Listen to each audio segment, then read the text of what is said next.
Oh, hey, Anson. Wait, I'm Anson. There can't be two of me. Yeah, well, I'm a superhero, and my power is shape-shifting. And there's only enough room for one Anson in this town. No, no, no! Hi, I'm Anson, and if you're like me, you've wondered what it would be like to have superpowers. Rather it be flying to creating matter. Just overall, superpowers would be really fun. And I know a lot of animators have talked about superpowers, but I have my own opinions and I want to share them today. Okay, first I want to mention my favorite superhero. And you probably already know who he is because he's mostly everyone's favorite, but yes, it is Spider-Man. He just has such a cool design and I love his powers. And because of his powers, he has a lot of really interesting fighting techniques, which in my opinion make the movies more fun to watch.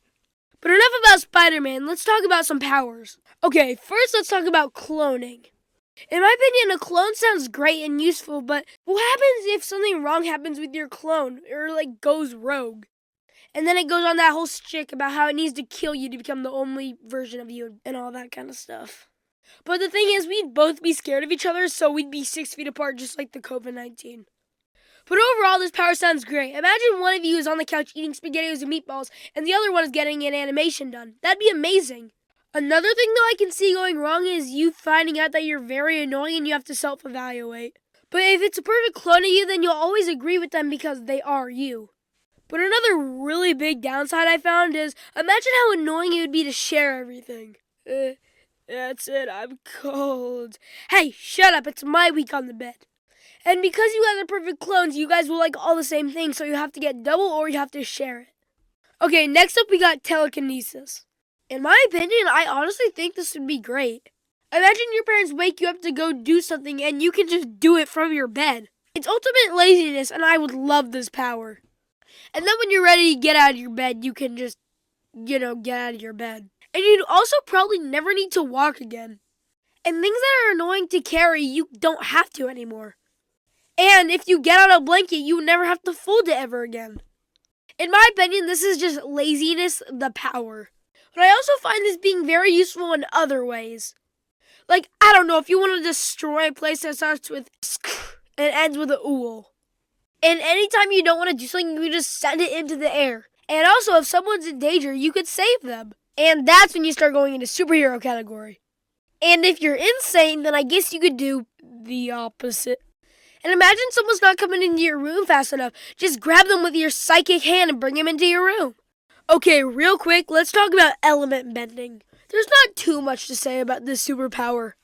It'd be really cool to use elements to your advantage, but I feel like there's only so many things you can do with that power. But one of those things is if your town is in danger. Now, I'm not really in situations all that much that means my state's gonna vanish, but if they were, this would be really useful. Imagine there's this huge tsunami or this huge tornado. And once you save them, you can make them make you become their leader. And then if they don't listen to you, you can threaten to release the fire, tornado, or tsunami. Or whatever thing is terrorizing the town. And other than that, I feel like this power can only be used to hurt people. Which honestly, I don't feel like is very useful. You can use this to set people on fire or freeze them, but I don't get into life or death situations that much. Does anyone want to be lit on fire today? No? But honestly, I don't see this power being too useful. Next up, we got shapeshifting. This one would be very useful. If your mom doesn't want you getting into the jar of cookies, all of a sudden your hands are chainsaws. And if that doesn't work, then your teeth is as sharp as a shark. And then if that doesn't work, your head's in the shape of a hammer. There are infinite possibilities. And I can only think of one downside, but it is a pretty big one. What if you somehow forgot or just all of a sudden can't turn back? Imagine you turn into a baby and you can never change back. That would be awful.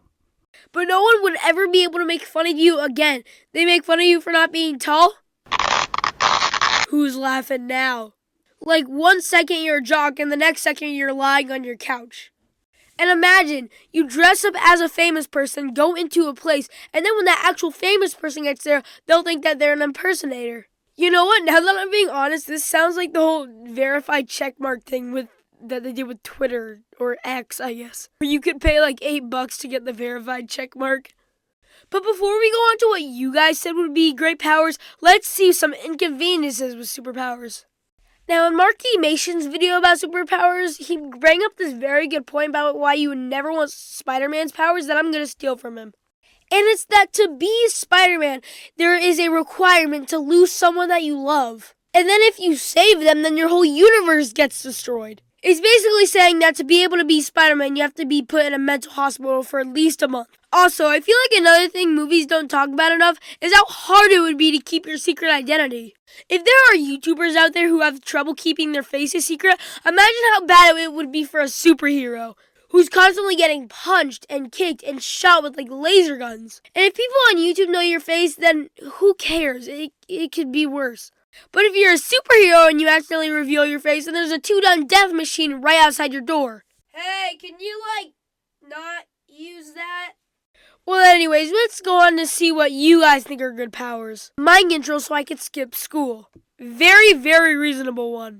Ghost powers would allow you to play pranks on your friends and not get caught, but then again, lights would become a huge problem. Ghost powers actually would be really useful to go through walls and stuff. Invisibility is underrated. Like, you could be a world-class spy and no one would know. Plus, you're invisible to others, not yourself. It could give you huge pranks of all time. Dang, what is with you guys in pranks?